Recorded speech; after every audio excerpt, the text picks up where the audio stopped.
आदरणीय बहन कुमारी मायावती जी से निवेदन पूर्वक आग्रह करूंगा कि आएं और अपने शब्दों से इस जनसभा को संबोधित करने का काम करें। आदरणीय बहन कुमारी मायावती जी।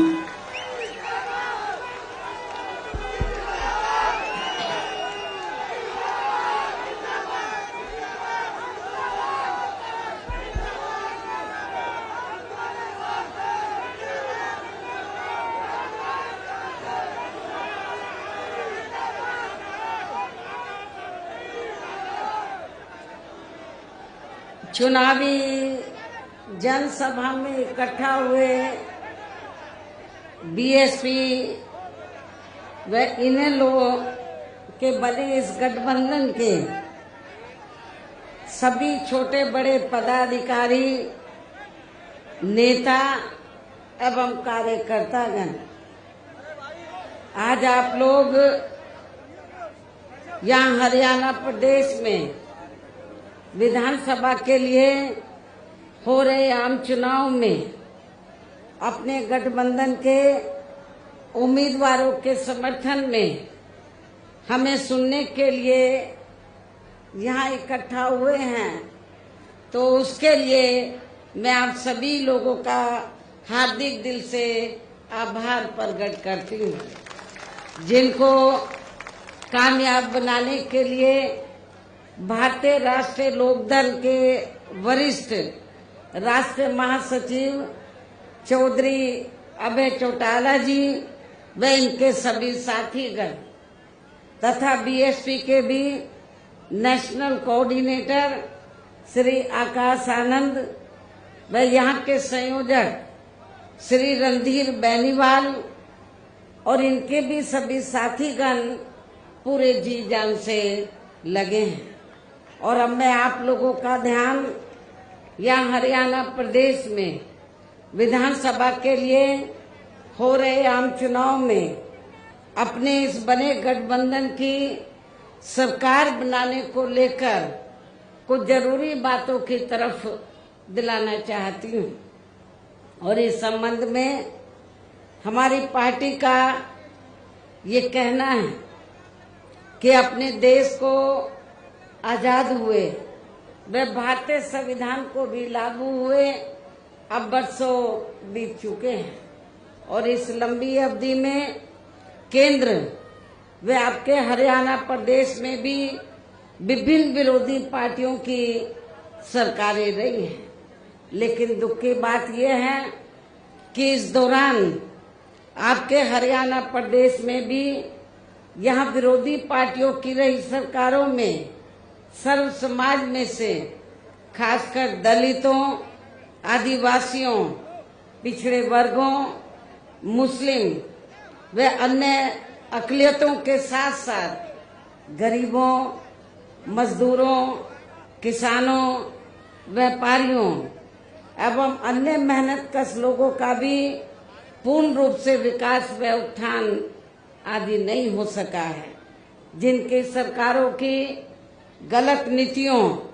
एवं गलत कार्य प्रणाली आदि को अभी ने और ज्यादा आजमाने की जरूरत नहीं है। और इस मामले में खास तौर से मैं दलितों, आदिवासियों व अन्य पिछड़े वर्गों के लोगों को ये बताना चाहूंगी कि इन वर्गों को यानी कि पूरे देश में एससी, एसटी और ओबीसी, अनुसूचित जाति, जनजाति व अन्य पिछड़े वर्गों के लोगों को परम पूज्य बाबा साहब डॉक्टर भीमराव अंबेडकर के कड़े संघर्ष एवं अथक प्रयासों से भारतीय संविधान में मिले कानूनी अधिकारों में से विशेषकर सरकारी नौकरियों में जो इन्हें आरक्षण की सुविधा मिली है, तो उसे यहाँ पहले कांग्रेस की और अब बीजेपी की तथा अन्य पार्टियों की भी रही सरकारों की जातिवादी सोच व मानसिकता के चलते इन्हें यह आरक्षण का पूरा लाभ नहीं मिल पा रहा है। ये पार्टियां इन्हें यह आरक्षण का पूरा लाभ नहीं दे पा रही हैं, और अब तो इनके इस आरक्षण को ये पार्टियां मान्य कोर्ट की आड़ में इसे प्रभावहीन बनाने में व खत्म करने की भी पूरी कोशिश में लगी हुई है। और इसका खास उदाहरण दिनांक 1 अगस्त 2024 को माननीय सुप्रीम कोर्ट का दिया गया निर्णय है, फैसला है, जिसमें माननीय सुप्रीम कोर्ट ने एससी व एसटी के आरक्षण में वर्गीकरण व क्रीमी लेयर आदि को लागू करने की बात कही है। और यदि इन वर्गों के आरक्षण के मामले में केंद्र की वर्तमान भाजपा सरकार की भी नीति व नीयत साफ होती तो फिर ये सरकार, जो वर्तमान केंद्र की भाजपा सरकार है, तो फिर ये सरकार माननीय सुप्रीम कोर्ट के आरक्षण को लेकर आए इस निर्णय को बिना कोई देरी किए हुए उसे निष्प्रभावी बनाने व पूर्व की स्थिति में लाने के लिए संसद का विशेष सत्र बुलाकर फिर संवैधानिक संशोधन विधेयक जरूर लाती। यदि वर्तमान केंद्र की भाजपा की सरकार की नीयत साफ होती आरक्षण के मामले में, माननीय सुप्रीम कोर्ट ने जो निर्णय दिया है तो वो उस निर्णय से आपका जो आरक्षण है आगे चलकर अब ये ना के बराबर रह जाएगा और आपको कोई ज्यादा लाभ मिलने वाला नहीं है। तो जो अभी तक आपको ये सुविधा मिल रही थी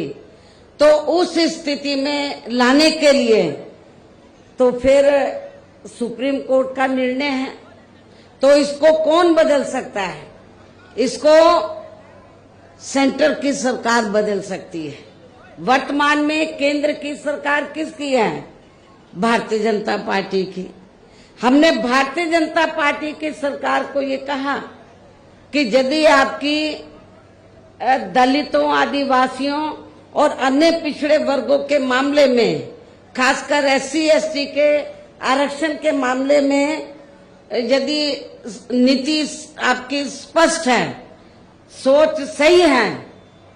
तो फिर आपको जो माननीय सुप्रीम कोर्ट ने 1 अगस्त 2024 को जो निर्णय दिया है, जिससे एससी एसटी का आरक्षण निष्प्रभावी हो गया है और ये फिर खत्म हो जाएगा, तो फिर इसको प्रभावी बनाने के लिए और पूर्व की स्थिति में लाने के लिए फिर केंद्र सरकार की जिम्मेवारी बनती है कि वो पार्लियामेंट का विशेष सत्र बुलाए और विशेष सत्र बुलाकर उसमें संवैधानिक संशोधन विधेयक लाए। और उसमें फिर हम देखते हैं कांग्रेस और पूरा विपक्ष तो वो आपको सपोर्ट करता है नहीं करता है, जिन्होंने संविधान बचाने और आरक्षण को बचाने के नाम पर पूरे देश में दलितों, शोषितों को, पिछड़ों को गुमराह करके इनका वोट तो ले लिया, लेकिन जब माननीय सुप्रीम कोर्ट ने जजमेंट दिया तो जजमेंट के बाद इनको सांप सूंघ गया है। ये सारी विपक्ष की पार्टियां, कांग्रेस और इनका इंडिया गठबंधन सब चुप है, कुछ बोलने के लिए तैयार नहीं है। लेकिन हमारे लोगों ने भी बहुत बड़ी गलती की, उनके बहकावे में आ गए। संविधान बचाने के नाम पर, आरक्षण बचाने के नाम पर उनके बहकावे में आकर अपनी पार्टी बीएसपी को भी किनारे कर दिया और इंडिया गठबंधन को वोट दे दिया लोकसभा चुनाव में। लेकिन अब क्या हो रहा है? चुनाव खत्म होने के बाद इंडिया गठबंधन को फायदा तो हो गया गुमराह करके आप लोगों को, लेकिन जब 1 अगस्त को निर्णय आया आरक्षण को लेकर के जो शेड्यूल कास्ट के लोग हैं, ट्राइब कम्युनिटीज के लोग हैं, दलित जो लोग हैं, आदिवासी लोग हैं, तो अब इनको जो पहले से आरक्षण मिल रहा था, जो इनका कोटा मुकर्रर था, जो पहले से आरक्षण मिल रहा था, वो ना मिलके अब इनका वर्गीकरण किया जाएगा। जिनको जरूरत है उनको दिया जाएगा और शेड्यूल कास्ट में जो जातियां मजबूत होगी उनको किनारे कर दिया जाएगा। ये जजमेंट है। लेकिन ये आप लोगों को मालूम होना चाहिए कि जिन शेड्यूल कास्ट में जो जातियां कुछ आगे भी बढ़ी हैं, मुश्किल से 5-6% लोग बढ़े हैं, बाकी लोगों की सामाजिक, आर्थिक और शैक्षणिक की स्थिति में अभी कोई ज्यादा बदलाव नहीं आया है। इसलिए इनके वर्गीकरण की अभी जरूरत नहीं है, बल्कि जो पूर्व में जैसी स्थिति बनी थी, इनको सबको अभी पूरा आरक्षण देने की जरूरत है। लेकिन जब हमने इसके खिलाफ आवाज उठाई तो फिर सारी पार्टियां चुप हो गई। हमने बीजेपी को भी कहा कि सुप्रीम कोर्ट का जजमेंट है, आप संविधानिक संशोधन विधेयक लाइए और आप उसे पार्लियामेंट में लाकर पास कराएं। हम अपोजिशन को भी देखेंगे, इंडिया गठबंधन को भी देखेंगे कि वो आपको सपोर्ट करता है नहीं करता है। तो जो बीजेपी की सरकार है सेंटर की, वो संविधानिक संशोधन विधेयक अभी तक नहीं लाई है, अपोजिशन चुप है। तो ऐसी स्थिति में आप लोग एक बार तो धोखा खा गए, इनके बहकावे में आ गए इंडिया गठबंधन के, कांग्रेस के, और आप लोगों ने वोट दे दिया कि हम संविधान बचाएंगे, आरक्षण बचाएंगे। जब माननीय सुप्रीम कोर्ट ने आपके आरक्षण पर चोट मारी तो ये सारी पार्टियां चुप हो गई। ये कहती तो हैं कि हम आरक्षण के पक्ष में हैं, लेकिन माननीय सुप्रीम कोर्ट ने जो जजमेंट दिया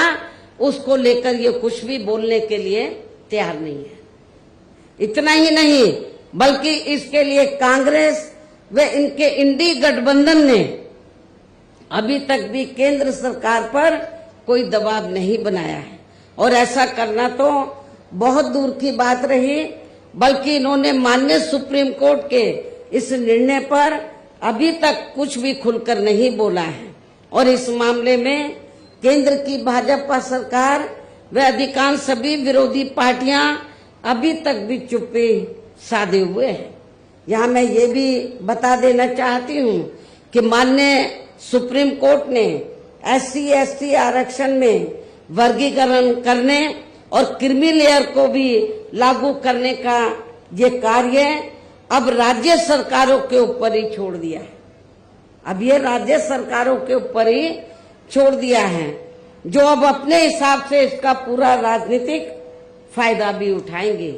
साथ ही इसकी आड़ में इन वर्गों को बांटकर इन्हें आपस में ही लड़ाएंगे। अर्थात अब ये पार्टियां फूट डालो वे राज करो की नीति का भरपूर फायदा उठाएंगी इस जजमेंट की आड़ में। जबकि संविधान के मुताबिक अभी तक क्या था ये जजमेंट आने से पहले, जबकि संविधान के मुताबिक किस जाति को SC व ST की सूची में शामिल करना है या नहीं करना है, तो इसका ये अधिकार अभी तक केवल संसद, किसको था, पार्लियामेंट को था, संसद व माननीय राष्ट्रपति जी को ही दिया हुआ था संविधान के मुताबिक, जिसे 1 अगस्त 2024 को माननीय सुप्रीम कोर्ट के आए निर्णय के जरिए इसे अब वापस लेकर सीधे ही राज्य सरकारों को दे दिया है, जिससे अब इन वर्गों के साथ काफी ज्यादती होगी।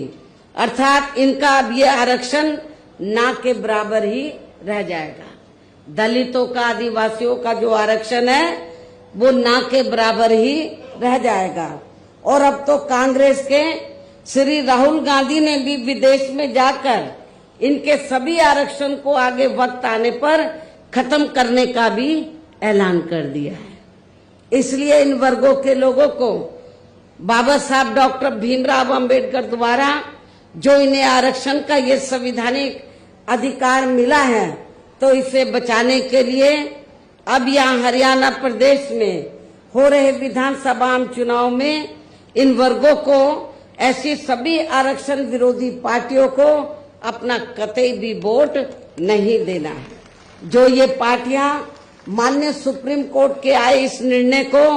बिल्कुल भी बदलने के लिए तैयार नजर नहीं आती हैं, ना तो भारतीय जनता पार्टी और ना ही कांग्रेस पार्टी का इंडिया गठबंधन। अर्थात इस मामले में केवल ये पार्टियां इन वर्गों को गुमराह करने में ही लगी हैं। ऐसी स्थिति में अब इन वर्गों को यहाँ विधानसभा के हो रहे आम चुनाव में अपने बने इस गठबंधन की ही सरकार बनाकर, क्योंकि ये लोग जो जजमेंट आया माननीय सुप्रीम कोर्ट का रिजर्वेशन को लेकर, इसको ये अभी तक भी बदलने के लिए तैयार नहीं है, ना कांग्रेस ना बीजेपी। तो ऐसी स्थिति में अब आप लोगों को करना क्या है, यह अपने गठबंधन की सरकार बनाकर इसे लागू होने से,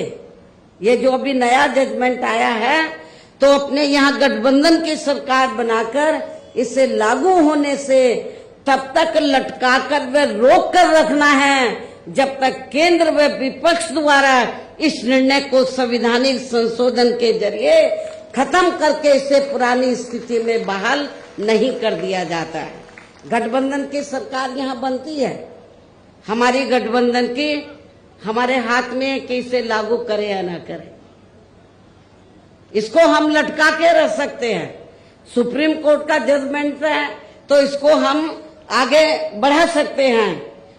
कब तक? जब तक केंद्र व विपक्ष द्वारा इस निर्णय को संवैधानिक संशोधन के जरिए खत्म करके इसे पुरानी स्थिति में बहाल नहीं कर दिया जाता है। इसलिए ऐसी स्थिति में अब आपको एक तरफा अपना वोट केवल बीएसपी व इन्हें लोग के बने अपने इस गठबंधन को ही देना है, ताकि सत्ता में आकर यहाँ आपके स्टेट में माननीय सुप्रीम कोर्ट के इस निर्णय पर कुछ हद तक अंकुश लगाया जा सके। इतना ही नहीं बल्कि केंद्र व राज्यों में कांग्रेस, बीजेपी व अन्य जातिवादी पार्टियों की रही सरकारों ने इनका आरक्षण का कोटा अभी तक भी पूरा नहीं भरा है, जिससे फिर अंत में किसी न किसी रूप में सामान्य वर्गों को ही दे दिया जाता है। जबकि उत्तर प्रदेश में जब हमारी पार्टी की सरकार बनी, हमने विशेष अभियान चलाकर इस आरक्षण के कोटे को हमने पूरा कराया था। पदोन्नति में आरक्षण को तो इन्होंने माननीय कोर्ट की आड़ में काफी हद तक खत्म ही कर दिया है। इसके साथ ही केंद्र व राज्यों की भी सरकारों द्वारा इन वर्गों के लोगों को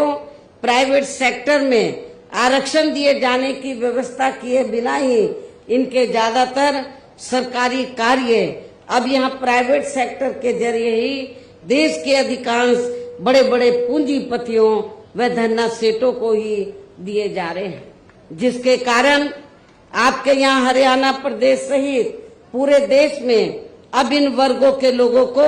आरक्षण का बहुत कम ही लाभ मिल पा रहा है, क्योंकि प्राइवेट सेक्टर में आरक्षण की व्यवस्था नहीं है। और इससे अब पूरे देश में दलितों व आदिवासियों के साथ साथ अन्य पिछड़े वर्गों को भी काफी ज्यादा नुकसान हो रहा है। जबकि अन्य पिछड़े वर्गों के लोगों को ये भी मालूम होना चाहिए, इन्हें मंडल कमीशन की रिपोर्ट के तहत आरक्षण की ये सुविधा केंद्र में कांग्रेस पार्टी की रही सरकार में नहीं मिली है, बल्कि बीएसपी के कड़े संघर्ष एवं अथक प्रयासों से केंद्र में रही श्री बीपी सिंह की सरकार में ही मिली है। हमें काफी स्ट्रगल करना पड़ा, जिसका भी अब यहाँ जातिवादी विरोधी पार्टियों की चल रही सरकारें इन्हें पूरा लाभ नहीं दे पा रही हैं। इसके साथ ही श्री बीपी सिंह की सरकार में ही इन वर्गों के मसीहा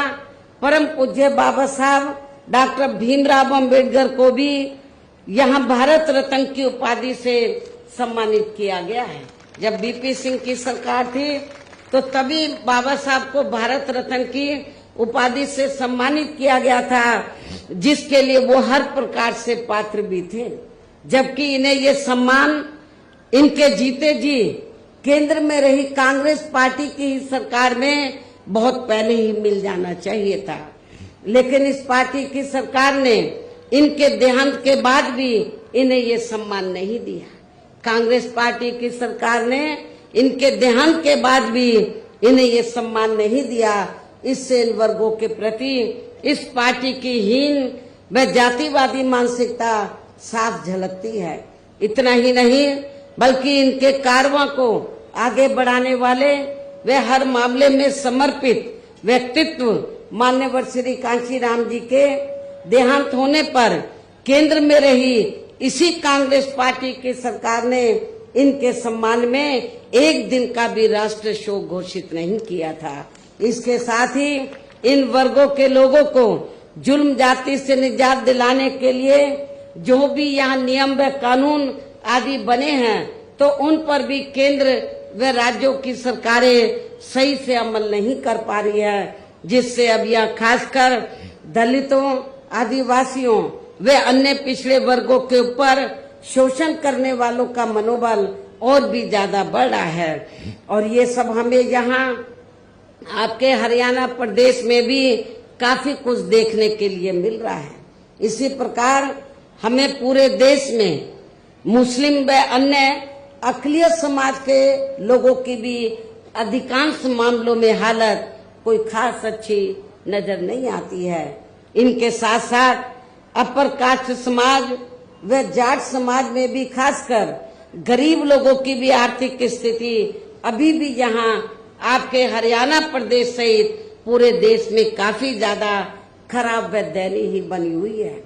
इनके अलावा आपके हरियाणा प्रदेश सहित पूरे देश में सर्व समाज में से विशेषकर यहाँ गरीब, मजदूर, किसान, कर्मचारी, व्यापारी एवं अन्य मेहनतकश लोग भी अपनी विभिन्न समस्याओं को लेकर अभी भी हमें काफी ज्यादा दुखी ही नजर आते हैं। और इनमें भी किसान वर्ग तो केंद्र में अभी तक की रही सभी सरकारों द्वारा बनाई गई उनकी गलत नीतियों के कारण अब काफी ज्यादा परेशान व दुखी भी रहा है और अभी भी है। लेकिन इन सब की मुख्य वजह हमारी पार्टी केंद्र में व आपके हरियाणा प्रदेश में भी यहाँ अब तक की अधिकांश रही विरोधी पार्टियों की सरकारों की गरीब व किसान विरोधी तथा इनकी जातिवादी, पूंजीवादी व संकीर्ण मानसिकता के तहत बनाई गई उनकी गलत नीतियों व गलत कार्य प्रणाली को ही काफी हद तक जिम्मेवार मानकर चलती है। और इस मामले में खासकर इनकी गलत आर्थिक नीतियों की वजह से ही आए दिन जहां पूरे देश में गरीबी, बेरोजगारी व महंगाई आदि भी काफी ज्यादा बढ़ रही है, जिससे आम जनता काफी ज्यादा परेशान व दुखी भी है। इसके साथ साथ अभी भी अपने देश में भ्रष्टाचार हर स्तर पर काफी ज्यादा फैला हुआ है, जिससे आपका खुद का अपना हरियाणा प्रदेश भी अछूता नहीं रहा है। और इन सब का मुख्य कारण हमारी पार्टी आजादी के बाद से लेकर अभी तक केंद्र व देश के अधिकांश राज्यों में तथा आपके खुद के अपने हरियाणा प्रदेश में भी ज्यादातर सत्ता या खासकर पूंजीवादी पार्टियों के ही हाथों में आने को मानकर चलती है, जिसके कारण ही अब पूरे देश में वे आपके खुद के अपने प्रदेश में भी अभी भी हमें यहाँ सर्व समाज के लोग अधिकांश मामलों में काफी ज्यादा दुखी व परेशान ही नजर आते हैं। जबकि पूरे देश में बीएसपी ही अकेली एक ऐसी पार्टी है जो विरोधी पार्टियों की तरह देश के बड़े बड़े पूंजीपतियों व धन्ना सेठों की आर्थिक मदद से नहीं बल्कि अपनी पार्टी के ही आम कार्यकर्ताओं की आर्थिक मदद से चुनाव लड़कर यहाँ केंद्र व राज्यों की भी सत्ता में आना चाहती है, ताकि हमारी पार्टी सत्ता में आने के बाद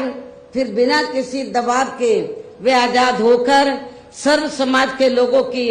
सभी समस्याओं का समाधान करके उन्हें हर मामले में वे हर स्तर पर यह खुशहाल बना सके। और इसी आधार पर चलकर ही आबादी के हिसाब से देश के सबसे बड़े प्रदेश उत्तर प्रदेश में, आपका पड़ोसी राज्य है उत्तर प्रदेश, तो देश के सबसे बड़े प्रदेश उत्तर प्रदेश में 4 बार हमारी पार्टी ने अपने नेतृत्व में वहां सरकार भी बनाई है और हमने अपनी सभी चारों रही सरकारों में अपनी पार्टी की विचारधारा एवं सिद्धांतों के तहत चलकर वैसे तो वहां सर्व समाज के हितों का पूरा ध्यान रखा है, लेकिन सभी मामलों में प्राथमिकता पहले हमने वहां सर्व समाज में से विशेषकर उन दलितों, आदिवासियों, पिछड़े वर्गों व अकलियत समाज को दी है तथा अन्य समाज में से गरीब एवं असहाय लोगों को ही दी है, जिनकी यहाँ हर मामले में व हर स्तर पर सभी विरोधी पार्टियों की रही सरकारों में उनकी हीन, जातिवादी, संकीर्ण व पूंजीवादी सोच होने के कारण काफी ज्यादा उपेक्षा की गई है। इसके साथ साथ हमने उत्तर प्रदेश में, आपको मैं ये बताना चाहती हूँ कि हमने उत्तर प्रदेश में गरीब एवं बेरोजगार लोगों को दूसरी पार्टियों की रही सरकारों की तरह मामूली सा बेरोजगारी भत्ता न देकर उन्हें बड़ी तादाद में सरकारी एवं गैर सरकारी क्षेत्रों में स्थायी रोजगार भी उपलब्ध कराए। इसके साथ ही गरीब भूमिहीन लोगों को खेती करने के लिए उन्हें फ्री सरकारी जमीन भी दी है और जो गरीब आवासहीन लोग थे तो सरकारी खर्चे से उनके हमने 2-2 कमरों के पक्के मकान भी बनाकर दिए हैं और वहां पर सभी सुविधाओं का प्रबंध भी किया है, हॉस्पिटल का, स्कूल्स का और भी जो जरूरी आपकी जरूरतें हैं तो उनका हमने वहां पर प्रबंध भी किया है, जिससे वहां लाखों गरीब लोगों को काफी ज्यादा फायदा पहुंचा है। शहरों व देहातों को भी विकसित किया गया है। आप लोगों को ये मालूम है कि शहरों और देहातों में जहाँ वीकर सेक्शन के कमजोर तबके के लोग रहते हैं वहां घुसते ही मालूम पड़ जाता है कि यहाँ पर अपने समाज के लोग रहते। इतनी खराब हालत होती है क्योंकि जो पार्टियां अभी तक सत्ता में रही तो उन्होंने आपकी बस्तियों को डेवलप नहीं किया, लेकिन जब हमारी सरकार बनी तो हमने देहातों को डॉक्टर अंबेडकर ग्राम विकास योजना के तहत और शहरों में दलित बस्तियों को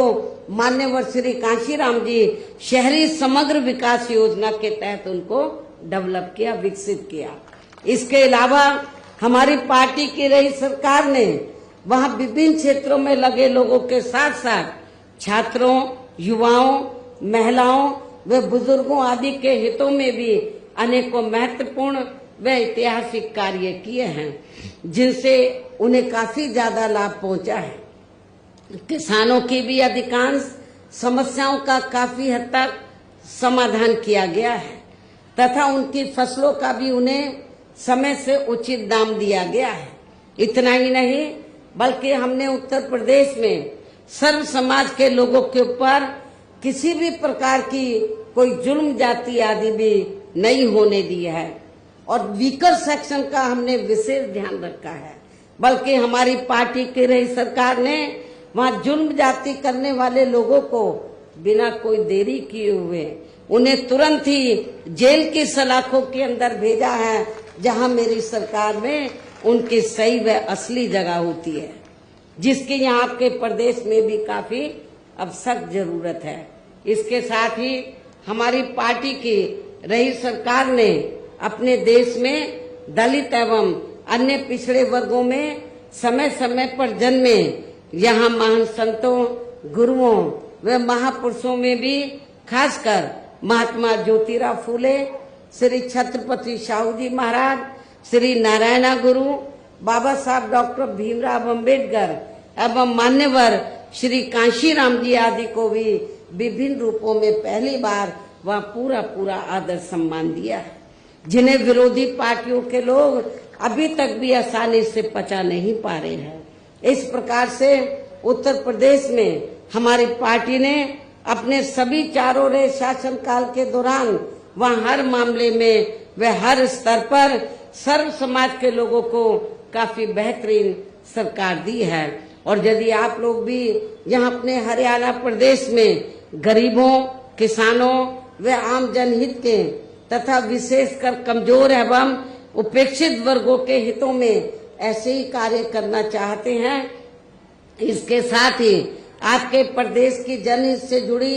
जो भी यहाँ स्थानीय समस्याएं हैं तो उन्हें भी आप दूर करना चाहते हैं, तो फिर आप लोगों को भी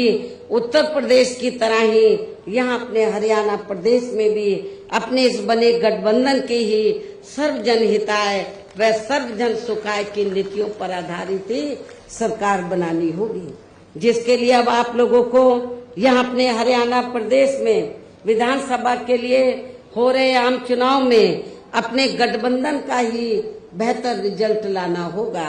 इसके साथ साथ आप लोगों को वोट पड़ने तक यहाँ की सत्ताधारी पार्टी व अन्य सभी विरोधी पार्टियों के साम दाम दंड भेद आदि हथकंडों से भी जरूर सावधान रहना है। और इस मामले में खासकर आप लोगों को विरोधी पार्टियों के जारी किए गए उनके हवाई व प्रलोभन भरे चुनावी घोषणा पत्रों आदि के बहकावे में भी कतई नहीं आना है, जिन्हें ये पार्टियां सत्ता में आने के बाद अधिकांश अमल में नहीं लाती हैं, जिस पर से अब जनता का काफी हद तक विश्वास ही उठ गया है। इसलिए हमारी पार्टी किसी भी चुनाव में अपना कोई भी चुनावी घोषणा पत्र आदि जारी नहीं करती है। वैसे भी हमारी पार्टी कहने में बहुत कम बल्कि कार्य करके दिखाने में ही ज्यादा विश्वास रखती है, अर्थात जो कहती है तो उसे करके भी दिखाती है, और ये सब हमने उत्तर प्रदेश में करके भी दिखाया है। और अब संक्षेप में मेरा यही कहना है कि आप लोगों को अपने खुद के व अपने हरियाणा प्रदेश के भी हित में यहाँ बीएसपी व इनेलो के बने अपने इस गठबंधन की ही सरकार बनाना बहुत जरूरी है। और अब आप लोगों को अपने इस गठबंधन के ही उम्मीदवारों को ज्यादा से ज्यादा कामयाब बनाना है, जिसके लिए बीएसपी के उम्मीदवारों को हाथी चुनाव चिन्ह के सामने वाले बटन को दबा के तथा भारतीय राष्ट्रीय लोक दल के उम्मीदवारों को चश्मा चुनाव चिन्ह के सामने वाले बटन को दबा के इन्हें जरूर जिताना है। इस प्रकार से आप लोगों को अपने बने इस गठबंधन की ही पूर्ण बहुमत की सरकार बनाना है, और सरकार बनने पर फिर गठबंधन की ओर से आपके हरियाणा प्रदेश का मुख्यमंत्री चौधरी श्री अभय चौटाला जी को ही बनाया जाएगा, जिनको मेरे आशीर्वाद के साथ साथ इनके पिता चौधरी ओम प्रकाश चौटाला जी का भी पूरा आशीर्वाद प्राप्त है। वैसे स्वर्गीय चौधरी देवीलाल जी का भी हमेशा इन पर आशीर्वाद बना रहा है। इनके साथ साथ गठबंधन की ओर से बीएसपी का एक डिप्टी सीएम दलित वर्ग का तथा दूसरा डिप्टी सीएम अन्य पिछड़ा वर्ग या अपर कास्ट समाज में से ही बनाया जाएगा। और ये दोनों डिप्टी सीएम कौन होंगे इसका फैसला इस चुनाव का नतीजा आने के बाद ही किया जाएगा। इन्हीं जरूरी बातों के साथ ही अब मैं आप सभी लोगों से अपने बने इस गठबंधन के अधिकांश उम्मीदवारों को जिताकर अपनी यह गठबंधन की ही सरकार जरूर बनाना है। इस उम्मीद के साथ ही अब मैं केंद्र सरकार से देश में जातीय जनगणना कराने के लिए भी विशेष अनुरोध करती हूँ, जिसको पहले केंद्र में रही कांग्रेसी सरकार ने और अब वर्तमान में चल रही बीजेपी की सरकार ने भी इसे अभी तक भी लटका के रखा हुआ है, जो उचित नहीं है। इसके लिए भी इनसे विशेष आग्रह के साथ ही अब मैं अपनी बात यही समाप्त करती हूँ। धन्यवाद। जय भीम व जय भारत।